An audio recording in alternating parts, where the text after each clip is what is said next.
Muito bom dia. Sr. Professor Dr. Bacelar Gouveia, cumprimento, também na qualidade de Presidente do Instituto de Direito e Segurança, Sr. Dr. Lídio Lopes, Secretário Executivo do Observatório de Segurança, Criminalidade Organizada e Terrorismo, os meus cumprimentos.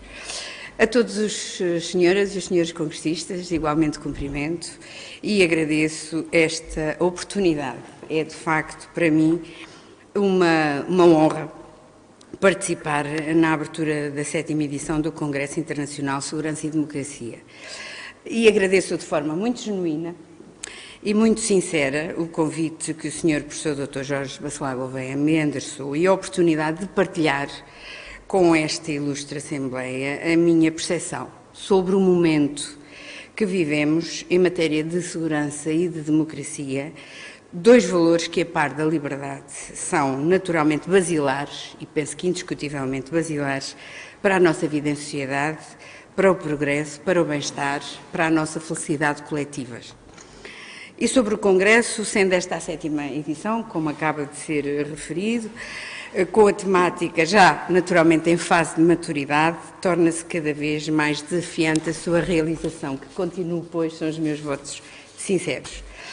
Permita-se-me assim endereçar as maiores felicidades à Universidade Nova e ao Instituto de Direito e Segurança e ao Observatório de Segurança, Criminalidade Organizada e Terrorismo para continuarem em cada ano a surpreender com a organização deste importante evento. Não me competirá, naturalmente, comentar o programa do Congresso, que este ano se apresenta, mas não poderia deixar de sublinhar o interesse e abrangência dos temas a apresentar nos 2 dias em que decorrerão os trabalhos. Questões de fronteiras e terrorismo, de segurança humana e empresarial, de segurança marítima, segurança e perspectivas comuns no espaço lusófono, apresentam-se, penso, como temas incontornáveis neste privilegiado fórum de reflexão. O conceito de segurança, como é sabido, tem evoluído ao longo dos tempos. É comumente aceite que a segurança de hoje está intimamente ligada a todo o tipo de ameaças e riscos que caracterizam as sociedades globalizadas. A informação circula a um ritmo sem precedentes, criando novos desafios e obrigando a novos modelos de intervenção. E na equação subjacente não basta garantir segurança. É fundamental que o sentimento de segurança seja percepcionado, cabendo, portanto, ao Estado, na aplicação das suas políticas públicas de segurança, não só incluir novas estratégias de prevenção, de cooperação e de coordenação entre forças e serviços de segurança, como promover e gerar confiança nos cidadãos e junto dos cidadãos. Associada à segurança está a questão da criminalidade que anualmente se registra. O Relatório Anual de Segurança Interna, conhecido RASI, agrega os registros globais da criminalidade participada em Portugal a partir dos dados fornecidos pelas entidades que compõem, ou parte das entidades que compõem o Sistema de Segurança Interna. Constitui-se assim fruto de metódica desagregação por tipologias criminais, instrumento que permite ter uma visão analítica do quadro criminológico nacional. O RASI identifica tendências, sinaliza grupos criminosos, elenca padrões vitimológicos e áreas territoriais de incidência por tipologia criminal. Permite obter uma visão integrada da realidade portuguesa em matéria de criminalidade participada, baseada em informação estratificada e respectiva distribuição espacial e também uma visão da realidade em matéria de percepção de segurança. O RASI de 2018, apresentado no passado mês de março e disponível, publicamente disponível, congrega os dados referentes à criminalidade participada por 8 órgãos de polícia criminal, a saber, Guarda Nacional Republicana, Polícia de Segurança Pública, Polícia Judiciária, Serviços Estrangeiros e Fronteiras, Polícia Marítima, Autoridade de Segurança Alimentar e Económica, Autoridade Tributária e Aduaneira e Polícia Marítima e Polícia Judiciária Militar, os quais são analisados em conjunto e de forma desagregada com base em critérios objetivos. Este relatório afigura-se cada vez mais como um instrumento de aferição dos modelos de política criminal e do aparelho preventivo e repressivo do Estado e um documento estratégico de apoio à decisão, na definição e correção de políticas públicas de prevenção situacional e social e de repressão criminal. O Sistema de Segurança Interna português assenta no modelo integrado de organização que envolve as forças e serviços de segurança, a cooperação internacional e outros sistemas e serviços do Estado. Permite assim a gestão de risco, com base na avaliação da ameaça, vezes vulnerabilidades, e a racionalização da afetação de recursos, asseverando o compromisso de garantir a segurança no quadro atual das ameaças globais, imprevisíveis, interrelacionadas e em constante mutação. O facto de estas serem protagonizadas por atores múltiplos e de difícil identificação ou localização exige ao Estado constante adaptação. A criminalidade em Portugal apresenta níveis inferiores à média registada na União Europeia. Portugal é considerado um dos países mais seguros do mundo, circunstância que identifica que melhorar e preservar este bem coletivo continua a ser uma obrigação e uma responsabilidade prioritárias. Este bem essencial, que contribui decisivamente para o nosso desenvolvimento, tem vindo a ser alcançado e preservado através de uma estrutura de segurança interna que, embora complexa, se tem manifestado eficaz. Ao longo destes últimos anos, foi possível consolidar todo um caminho de diminuição sustentada dos índices da criminalidade e, em especial, da criminalidade violenta e grave.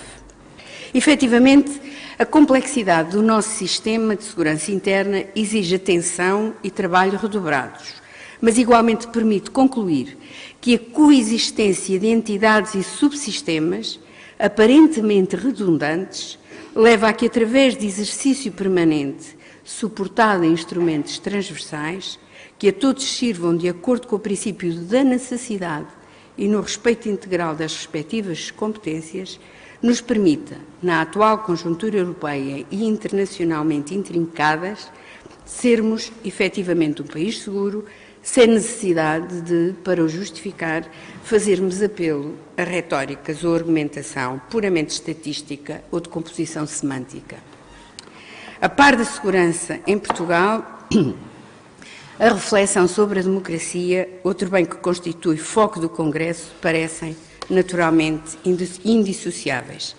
De entre as várias ameaças transversais à democracia e a Portugal, poderemos destacar, pela sua expressão, a do terrorismo jihadista internacional. É reconhecido que um dos objetivos do terrorismo é, precisamente, a destruição de todas as formas democráticas de governo. Mas outras ameaças pairam sobre a democracia. O crime organizado, nomeadamente o que utiliza o tráfico de pessoas e drogas como principais fontes de financiamento e motivação, são forte ameaça à democracia. Mas também o são as ciberameaças, que se disseminam sobre múltiplas formas, das menos intrusivas e aparentemente inócuas, muitas vezes disfarçadas de perfis insuspeitos das redes sociais, às ameaças persistentes, avançadas, concebidas nos mais sofisticados laboratórios digitais de grandes potências, reais ou em exceção.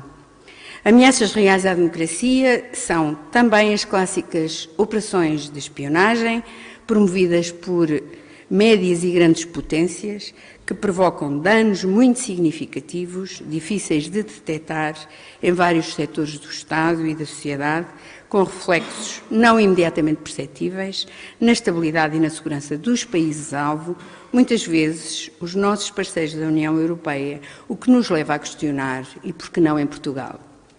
Também os extremismos políticos são uma ameaça em extensão na Europa. A conjuntura política tem favorecido a expansão e a legitimação de grupos, organizações e movimentos radicais, muitos dos quais conotados com a violência ideologicamente motivada nos extremos do espectro político. Com menor intensidade, as tendências observadas no plano europeu e internacional também vão tendo reflexo em Portugal. Assim, toda a Europa, particularmente a União Europeia, enquanto bloco político e económico de vocação global, passou a viver uma situação de fragilidade, porventura inimaginável há uma década, ditada pelo espartilho criado pelos seus adversários estratégicos.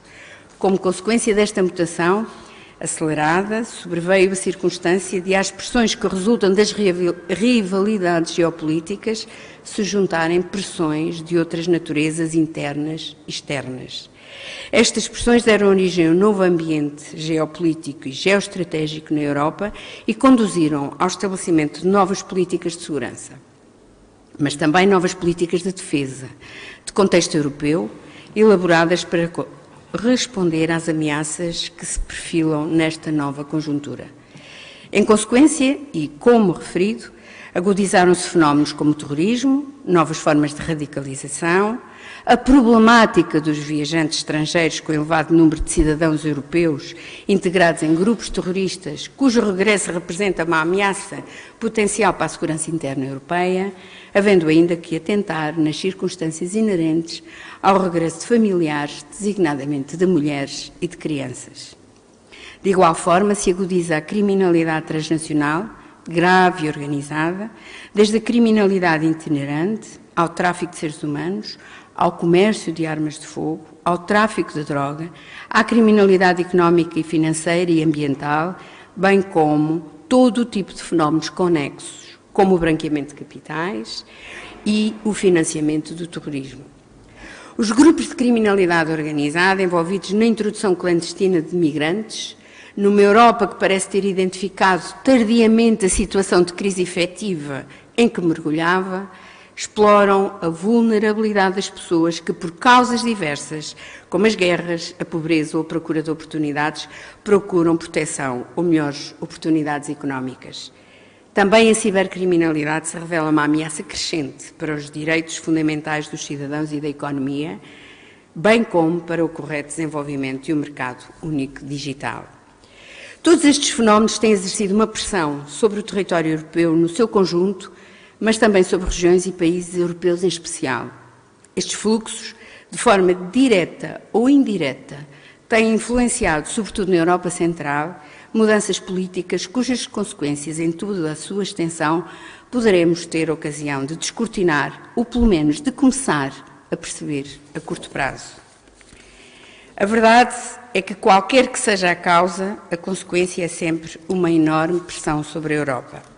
Esta fragilidade da Europa é ou deve ser vista também como uma fragilidade do nosso país.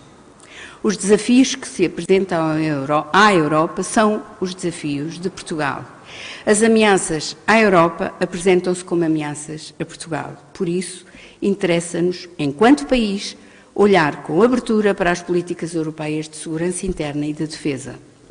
Tal como nos interessa exigir a coesão da Europa na execução dessas políticas e materializá-las internamente, de forma integrada, tendo em vista a sua eficácia, até porque elas constituem compromissos assumidos por Portugal e porque, sobretudo, são indispensáveis à democracia.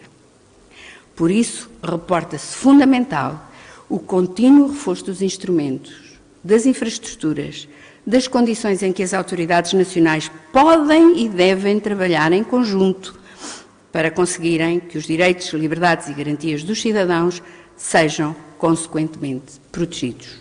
Aliás, sublinha-se que provavelmente nunca como hoje foram tão válidos os princípios constantes dos artigos 9 e 27º da Constituição da República Portuguesa, designadamente quando o número 1 desta última disposição legal afirma expressamente que todos têm direito à liberdade e à segurança.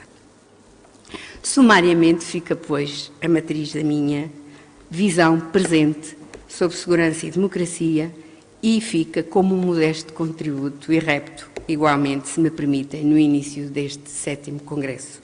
Reitero o meu mais sentido agradecimento pelo convite para colaborar nesta abertura e formulo os meus mais sinceros votos de maior sucesso para os trabalhos que vão decorrer nestes 2 dias, a que infelizmente não poderei assistir, mas que sei que produzirão reflexão e terão efeitos diretos no reforço da segurança e da democracia em Portugal. Muito obrigada.